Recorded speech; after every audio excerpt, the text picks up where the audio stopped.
Hello and Assalamualaikum. Welcome to our channel Crease Convo. As someone said, the best thing about time is it changes and time has certainly changed. हम तकरीबन 4 साल के बाद अपने home पे एक test series जीत गए हैं और जीते भी किन से इंग्लैंड से। और जीते भी कैसे हैं वो आँख के बाल के एक इन्वेंशन हमने की। समहाउ मिडवे सीरीज हमने चीज़ें चेंज की और पहले मैच के बाद जिस तरह चीज़ें जा रही थी आप कह लें कि वाकई एक मिरेकल हुआ है। और जो पाकिस्तान को एक अनप्रडिक्टेबल टीम का टैग दिया जाता है हम उस पर बिल्कुल पूरा उतरे हैं। पाकिस्तान ये सीरीज़ 2-1 से जीत चुका है। इस सीरीज़ से पहले कोई भी शख्स ये चीज़ एक्सपेक्ट कर नहीं सकता था कि पाकिस्तान ये चीज़ 2-1 से जीतेगा। बिल्कुल ऐसा ही है। 2 हफ्ते में जो टर्न अराउंड हुआ है वो बिल्कुल ही बहुत हैरान कुन है। पाकिस्तान बांग्लादेश से टेस्ट सीरीज़ हार गया हुआ था, पाकिस्तान इंग्लैंड से टेस्ट मैच हार गया हुआ था 500 रन करके। पाकिस्तान का पूरा साल जो है पूरा चल रहा था, बहुत ही क्योटिक इन्वायरमेंट था, चेंजेस हो रही थी। इतना सब कुछ चेंज होने के बाद किसी ने एक्सपेक्ट नहीं किया था कि पाकिस्तान इंग्लैंड को ना सिर्फ एक मैच हराएगा बल्कि पूरी सीरीज़ हरा देगा। पाकिस्तान ये even bye standards of Pakistan के पाकिस्तान कितनी अनप्रिडिक्टेबल है, पाकिस्तान कितने हैरान को मोमेंट्स करती है, कुछ भी कर सकती है। पाकिस्तान के स्टैंडर्ड्स के हिसाब से भी ये बहुत वाइल्डेस्ट चीज़ थी जो ये हुई है। और आई थिंक इवन कि अगर ये वन ऑफ चीज़ भी है तो मेरे हिसाब से ये फिर भी बहुत बड़ी अचीवमेंट है। इसमें जो जो इन्वॉल्व है, कैप्टन, कोच या आकिब जावेद का भी बहुत अहम रोल है, सारी सिलेक्शन कमेटी जो भी है, आई थिंक सबको क्रेडिट जाता है।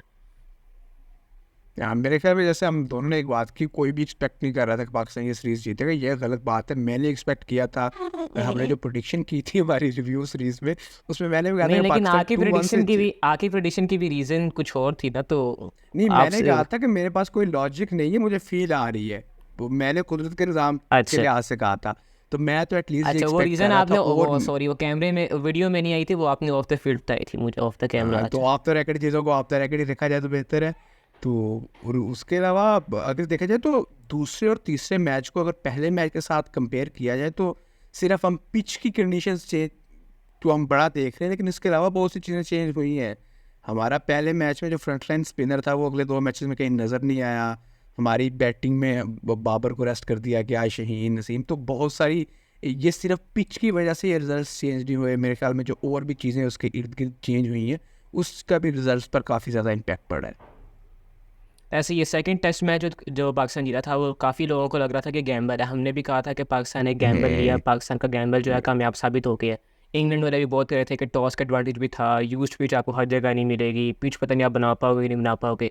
लेकिन पाकिस्तान ने दोबारा ये मैच टॉस हार के भी पाकिस्तान ने इतने इम्फैक्टिक फैशन से पाकिस्तान ने मैच जीता। और पिच भी पाकिस्तान जो चाह रहा था पाकिस्तान ने वैसी पिच में रही।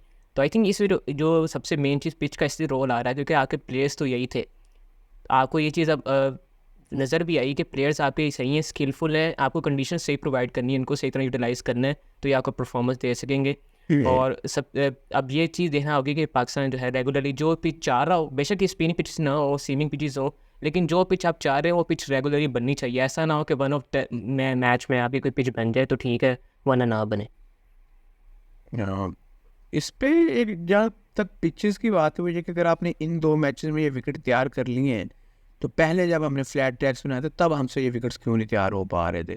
रमीज़ राजा ने तो एक स्टेटमेंट दी, लेकिन रमीज़ राजा के बाद भी चेयरमैन चेंज हुए थे, तब भी विकेट्स बने थे। ऐसा कोई रिजल्ट आ नहीं रहे थे। तो विकेट आपसे क्यों नहीं चेंज होता। हमने देखे 2-2 पंखे लगाए, उन्होंने हीटर चलाए, विकेट बन गया। पहले ये चीज़ें क्यों नहीं हो पा रही थी। और एक और चीज़ आती है कि क्या ये चीज़ें हम दोबारा रिपीट कर सकते हैं या नहीं कर सकते, क्योंकि आगे सर्टनली जब भी विकेट बनता है वेदर भी उस पर एक असर डालता है, सब कुछ डालता है। तो ये चीज़ें हम पहले नहीं कर पाए या आगे मुस्तकबिल में कर पाएंगे कि नहीं कर पाएंगे, ये एक क्वेश्चन मार्क है। आई थिंक ऐसे ही अब रेगुलरली कर पाएंगे नहीं कर पाएंगे, यही सवाल मेन है। अभी आगे जनवरी में वेस्ट इंडीज़ में के साथ सीरीज़ है, उसमें तो मेरे ख्याल से सर्दियाँ होंगी तो शायद सीमिंग पिचेस के लिए फेवरेबल होगा। लेकिन जो अगला साइकिल होगा उसमें पाकिस्तान ने जो होम सीरीज़ है उसमें पाकिस्तान ने साउथ अफ्रीका और न्यूजीलैंड को होस्ट करना है। तो उनके अगेंस्ट आप जो है स्पिनिंग विकेट्स बना के आप उनको फंसा सकते हैं और आप अगले साइकिल में चांस जो है वो आगे जा सकता है। अब पिच पे तो हमने बात कर ली, अब थोड़ा हम परफॉर्मेंसेस पे बात कर रहे थे जो ऑन द फील्ड नज़र आई।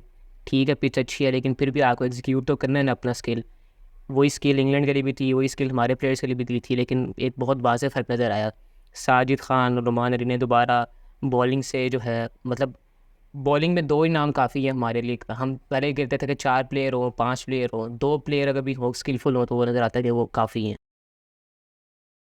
यार बिल्कुल 2 प्लेयर्स ने मेनली बॉलिंग की, बाकी 2 बॉलर हमने खिलाए तो हैं, लेकिन दूसरे टेस्ट मैच में तो फिर भी कुछ आमिर जमाल से कुछ ओवर्स करवा लिए थे, कुछ जाहिद से भी करवा लिए थे, लेकिन तीसरे टेस्ट मैच में तो वो आटे में नमक के बराबर तीसरे बॉलर की कंट्रीब्यूशन आई है।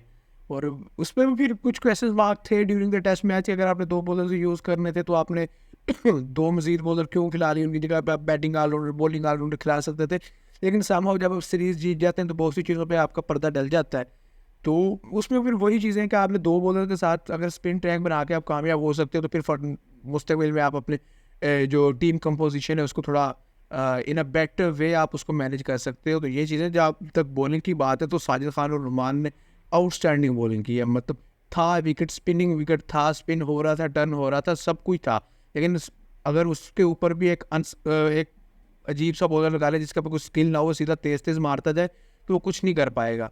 तो बॉलर की पिच जितना मर्जी अच्छा हो, बॉलर की स्किल उस पर मैटर करती है।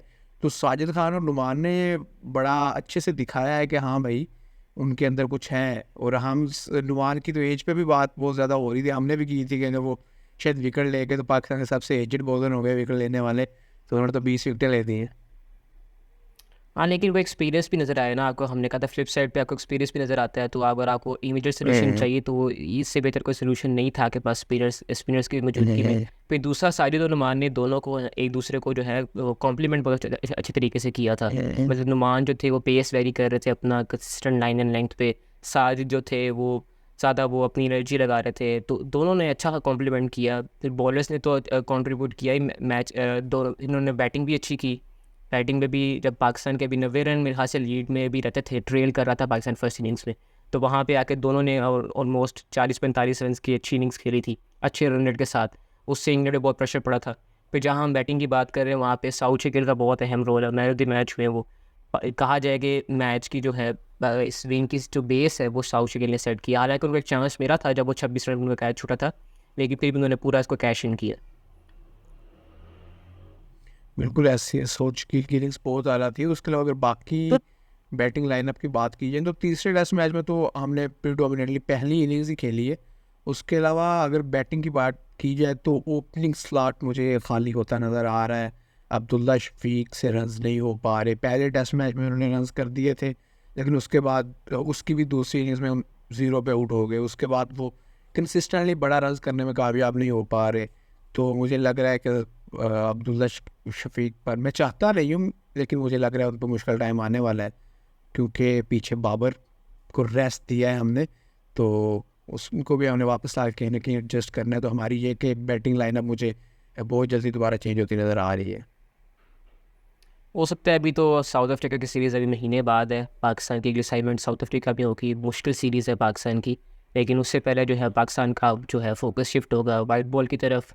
ऑस्ट्रेलिया का टूर है, फिर जिम्बाब्वे का टूर है, तो इसके लिए भी स्क्वाड्स भी अनाउंस हो रहे हैं, कैप्टन्स भी अभी तक अनाउंस नहीं हुए। हालांकि 2 दिन बाद हमारा कोई है डिपार्चर है ऑस्ट्रेलिया टूर के लिए, तो अभी तक उसकी क्लैरिटी भी आनी है।